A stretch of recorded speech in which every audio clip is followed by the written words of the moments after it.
I'm Janet Morana, Executive Director of Priests for Life. Welcome to Just Ask Janet. Well, you might be saying, how can we get more and more young people involved in the pro-life movement? Well, if you were at the March for Life in Washington or the Walk for Life in San Francisco last week, you saw more and more young people are now involved. But how did that evolve over the decades? Well, joining me today is the head of our youth ministry at Priest for Life is Bryan Kemper, and he has a brand new book out called Pro-Life is the New Punk Rock, which is a history of the pro-life youth movement. And he's going to tell us all about the history of how did the youth movement evolve over the decades. So Bryan, welcome to the program.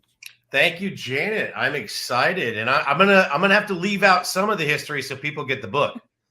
Of course, we can't give away the whole store. No, but enough to pique their interest to want to get the book. absolutely. So Bryan, going back to your own story, you had a very terrifying experience Yes. that changed your life. Tell us about that.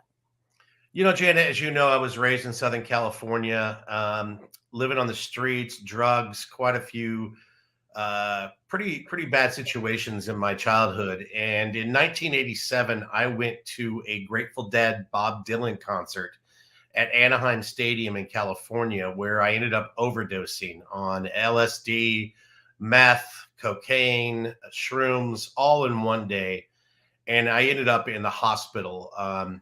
The nurses had been pouring charcoal water down my throat to clear the poison of the drugs out of my body. I was hallucinating.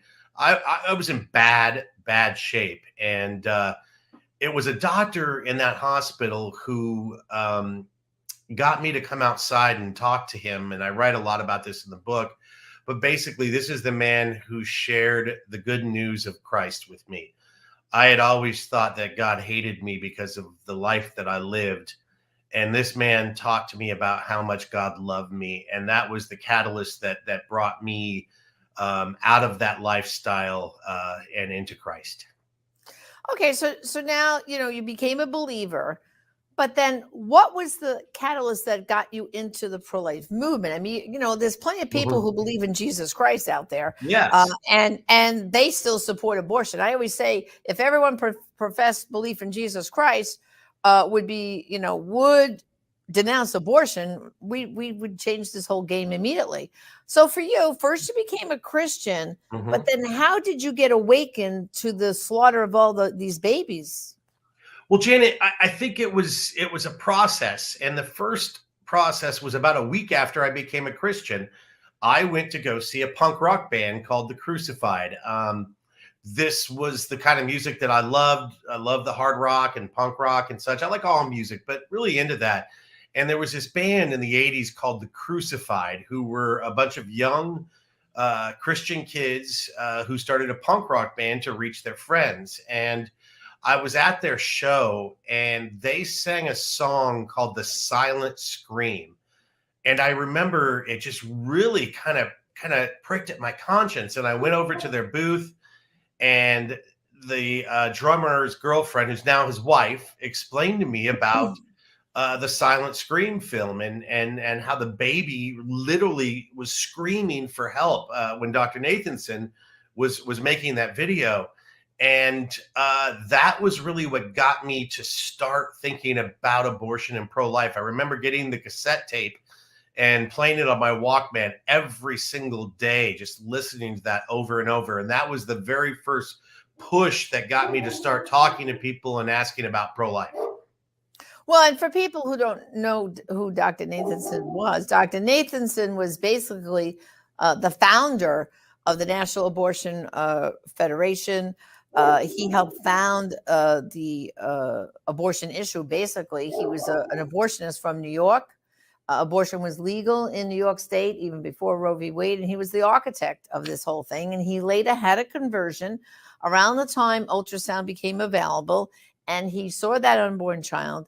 And the film you're referring to, The Silent Scream, was where Dr. Nathanson saw on the ultrasound a baby being destroyed by abortion, being pulled arms and legs out.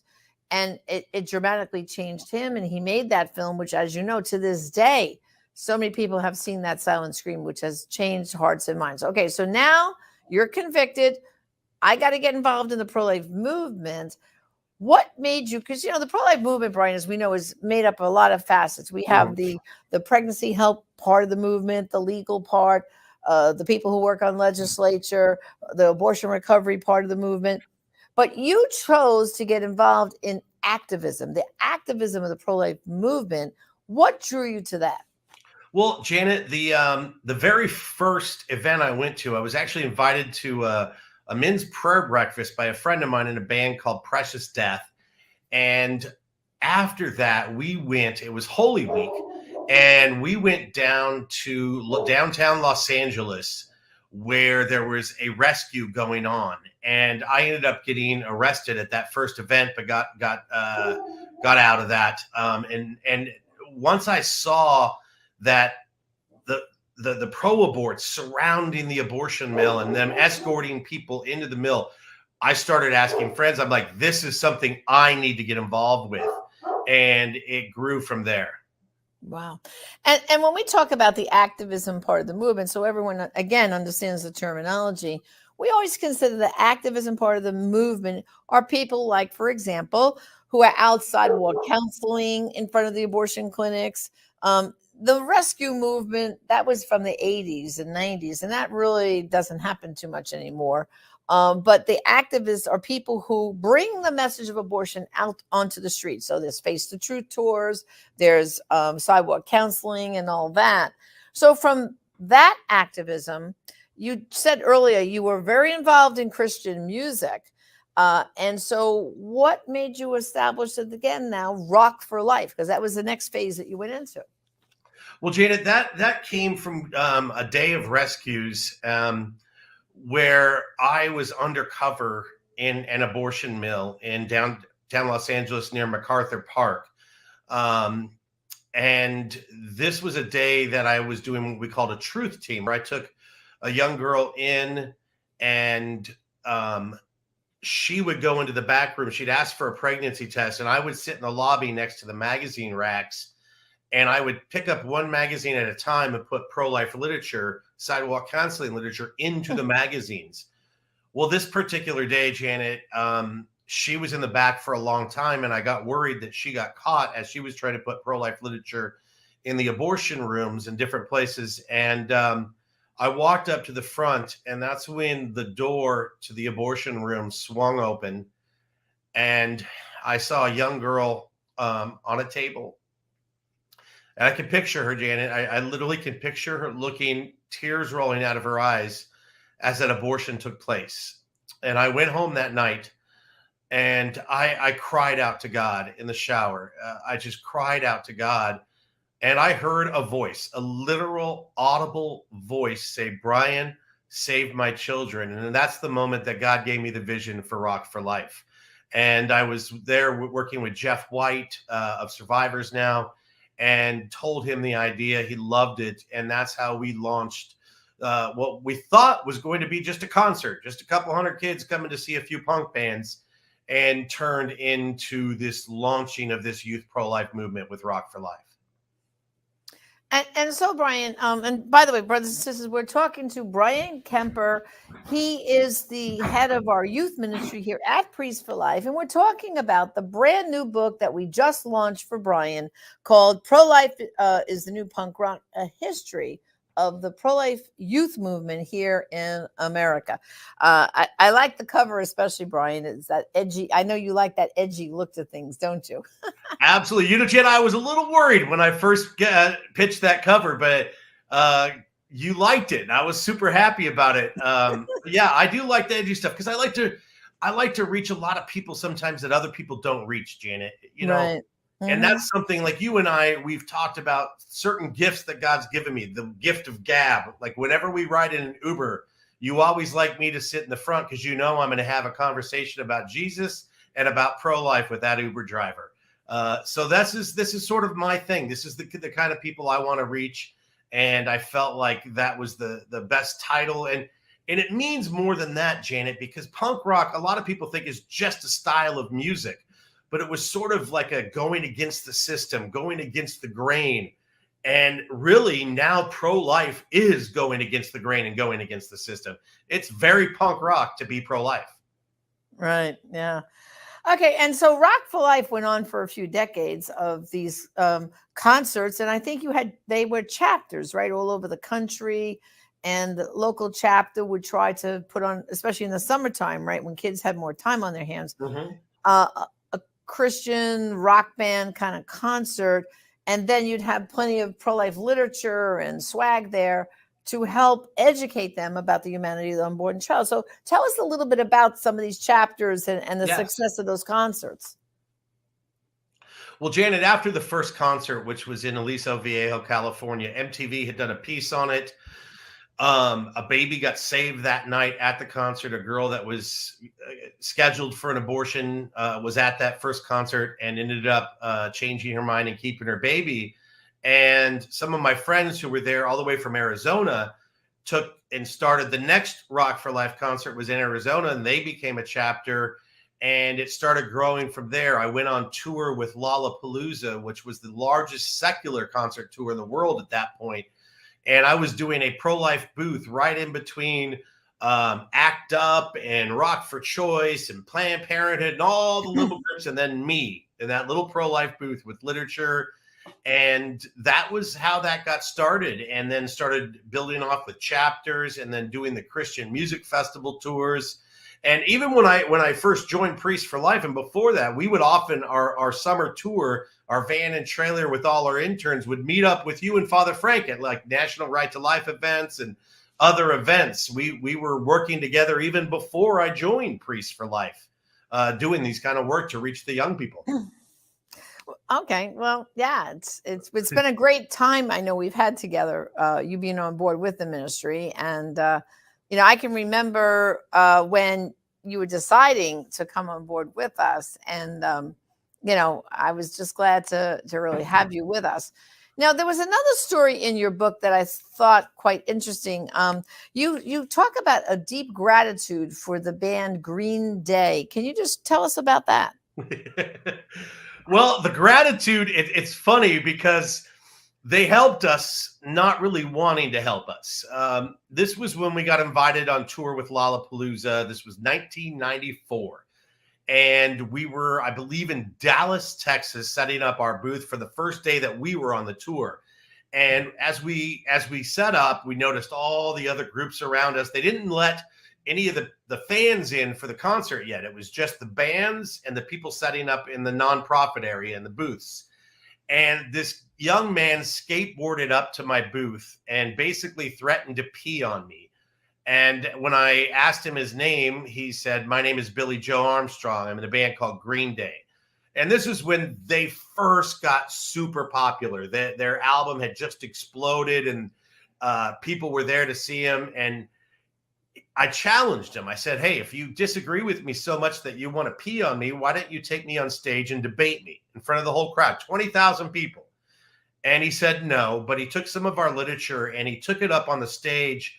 And I remember him walking by one of the pro-choice groups and saying, "Watch what I do." And he ended up ripping our literature up on the stage and told the crowd to beat us up and destroy our booth. And so I ran back to the booth, and my three friends that were with me, we stood there. And as the crowd came around the corner, Janet, all of a sudden we noticed people saying things like, "Well, I kind of agree with them," or "Really? Is that what an abortion looks like?" Because we had pictures of the aborted babies, the images of those children that have been killed in abortion. We had notebooks with the pictures and different stuff. And Janet, before we got to this show, we had literally run out of money. We had $6 left to our name. We had pro-life literature, a car, and $6. And we had to do this tour for a month. And because of what Billy Joe did, we were not allowed to sell anything in our booth, but we could put a little donation thing. And by the time that crowd left, we had hundreds of dollars in donations in our bucket. And I remember the first thing we did is eat, because we hadn't eaten since the night before. But we were able to do that and get donations almost every night, enough to cover for us to have gas and food and pick up pro-life literature at different pro-life offices as we traveled the country, and we're able to set up in front of over 20,000 people every day for a month. Wow, that's great. Well, brothers and sisters, we're talking to Bryan Kemper. He's the head of our youth outreach here at Priests for Life about the brand new book that we're just releasing called Pro-Life is the New Punk Rock, a history of the Youth Prolife Movement. It's available at our online store at prolifeproducts.org. Please go there and get a copy. You'll learn a lot about the pro-life movement as it has evolved. And, Bryan, I've noticed, like you have, more and more young people, are, excuse me, pro-life. There's all these sayings of, I survived Roe v. Wade will not survive me. We are the pro-life generation. There's all those youthful expressions. But why do you think young people now, more so than a couple generations ago, are so instinctively pro-life? Like, why? Is it now that, the March for Life is mostly young people and few people left that are with gray hair marching? It's all young people. Why is it so easy for so many young people to automatically yeah, I'm pro-life? Why? Well, Janet, I think there's several reasons. One of them, like I said, pro-life is sort of the punk rock thing to be, is going against the grain, going against the system, which young people have done that forever. But I think also with today's technology and today's science and the knowledge that we have, and Janet, to be honest, some of the great shoulders that we stand on, the Joe Scheidlers, Father Frank, Nellie Gray, Judy Brown, all of these people who have put so much time, you at Priests for Life have put so much effort into providing resources and education, that young people now are coming up with the truth. They know the truth. They've seen the ultrasounds. They've seen the 3D ultrasounds.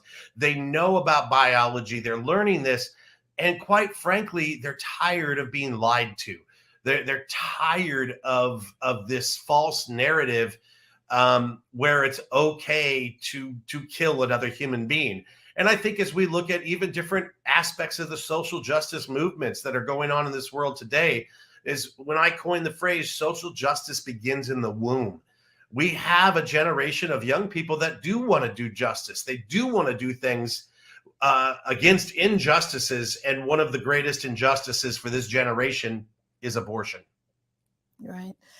Well, of course, Bryan, in your work with the youth over these decades, I know one thing that some of the young people struggle with is that they're instinctively and they're actively pro-life. They join their pro-life maybe a group at their high school or college, but they have a mom who's pro-abortion. And there's this right in under the same roof Absolutely. there, these opposite views. And what can you say to young people who are watching right now who say, yeah, my mom, and they roll their eyes, yeah, my mom, she's pro-choice. What suggestion do you give these kids to deal with their own parent who doesn't see the humanity of the unborn child?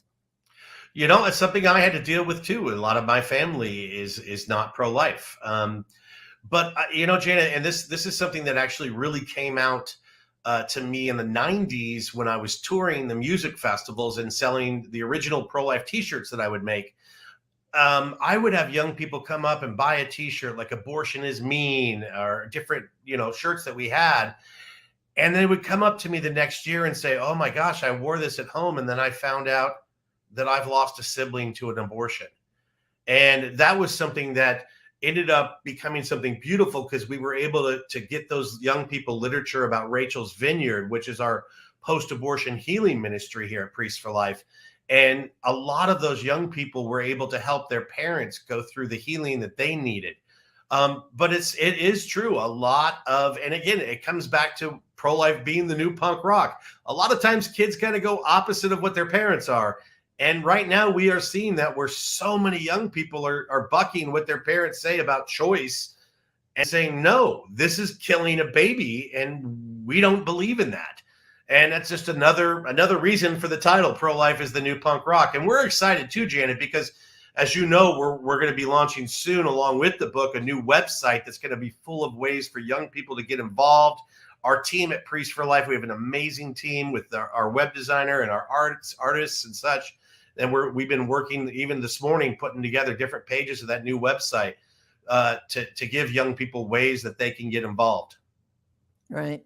And what would you say, is the immediate future? I mean, as you know, right now we hear a lot of talk about the Dobbs case out of Mississippi, and we had the oral arguments in the Supreme Court. We're all waiting on tender hooks for a decision, and of course, this year at the March for Life, phrases like "dismantle Roe," "Roe's going to go." What do you think the young people are feeling right now? Again, they're newer in the movement than you and I. I've been doing this for 32 years or more, but what's the feeling that we're going to finally possibly dismantle Roe? Absolutely, Janet. Actually, I was sitting down with a big group of young people recently, and they started asking me some stories about the past of the pro-life movement. And building upon what they're doing, it was so excited to see that they're looking at different forms of activism and different ways to get involved. And when we were out at the Supreme Court on December 1st for the arguments of the Dobbs v. Jackson, the amount of young people that were just going crazy, like in a loving way, chanting and singing and praying. I really believe, and Janet, you and I both know that just because Dobbs v. Jackson goes our way, that doesn't mean we're close to the end. We may be close to the end of the Roe era, but the battle is going to continue as it goes back to the states, and then we try to build this country on a culture of life and never have to fight. But right now, the liberals aren't going to back down. So we need to, as Father Frank always says, redouble and re-triple our efforts. And one of the things that we're doing with that is building this youth movement and this youth outreach at Priest for Life. That's right. Well, and with all that, said, depending on what state you live in, you're watching this program. In some states like New York and California, Illinois, Vermont, they've already passed laws saying that abortion will be legal in their state up to birth. Up to birth. I mean, picture that, a woman who's in her 9th month of pregnancy, the baby's about ready to be born. She changes her mind and says, you know what, let's have an abortion. This is how far they've gotten. But then there's other states, like, for example, Louisiana has already passed a law that says when Roe v. Wade is overturned, abortion will be 100% illegal in our state. That's Louisiana's one example. And other states are beginning to pass similar laws. And of course, we have the beautiful heartbeat bill in Texas that's protecting babies as soon as you can hear a heartbeat, which occurs around 6 weeks, when they can actually detect that heartbeat. And what's great about the heartbeat bill, Brian, is it has an enforcement. It has teeth to it, that Yes. the average person can report an abortion clinic if they see the fact that they're breaking that law. So I think the answer here is that everyone has to get involved. The fight will not be over. But, one final question I want to ask you is, okay, people are watching the program, and I'm holding up this book telling them about the pro-lifers new punk rock, and someone says, what do I care about the history of the youth pro-life movement? I don't even have any teenagers anymore. They're all grown and married, and I got grandkids. What can people learn from reading your book? Well, Janet, people have come to hear me speak. I speak all over the world, and people want to know my life story, which I've added in the book. So just hearing what God has done in my life and how he brought me out of that horrible pit, as it says in Psalm 40, verse 2, he lifted me up out of a horrible pit of mud and miry clay and set my feet upon a rock and gave me a firm place to stand. But on top of that, Janet, I go through lots of different pro-life arguments, different things in this book. It's a compliment, honestly, Janet, to our family of books. As you see, I have my book here next to this amazing book everyone should also read, Recall Abortion, and we have Oceans of Blood, Rivers of Blood, Oceans of Mercy by Kevin Burke. It's part of a complete understanding of this pro-life movement. And if you want to get involved, if you're going to get involved, This is just another aspect that you need to know about. And you never know when you're going to run into a young person that you could say, hey, here's a way for you to get involved. Check out this book. So I encourage everyone, not just my book, but all the books we have at Priests for Life help paint a total picture of ways that people can get involved and different things they can do in this movement. And of course, people can get Bryan's book and the other books he mentioned from our ministry at prolifeproducts.org. Hey, you know, Bryan, you got some pretty good endorsements for the books. Tell us about some of your endorsements, okay? Well, I was absolutely thrilled that the foreword was written by Father Frank, which even though I work with Father Frank and I talk to him almost on a daily basis, it's a huge honor for me that he would take the time to write that foreword for the book. I have Jonathan Van Maren, who's the premier pro-life activist in Canada, Brandy Swindell, who was my first intern when I started Rock for Life, and she now runs Stanton Healthcare. I have Jason Jones, one of the biggest pro-life podcasters in the world. It's exciting that so many people that I look up to have said, hey, yeah, this is a book that you should read. And so it just means a lot to me. And I know I like you, there's so many people I could have added into that, but we do have some amazing people that did that. Yeah. Well, Bryan, thank you for joining us for this lively discussion today. And I hope everyone rushes to our online store at prolifeproducts.org and gets a copy of your new book. So thanks for joining us, Bryan. Absolutely. Thank you. And when you get the book, pick up a t-shirt too. Okay. Well, brothers and sisters, as you heard, Bryan Kemper really poured his heart out in this book. You'll learn a lot about the pro-life movement, and it will give you some great hints, also how to discuss the issue. Go to our online store at prolifeproducts.org, where, as Bryan said, in addition to great books, we have some great t-shirts too. So for now, until next time, this is Janet Miranda, the Executive Director of Priests for Life. Thank you for joining me on Just Ask Janet. God bless. I will be silent no more.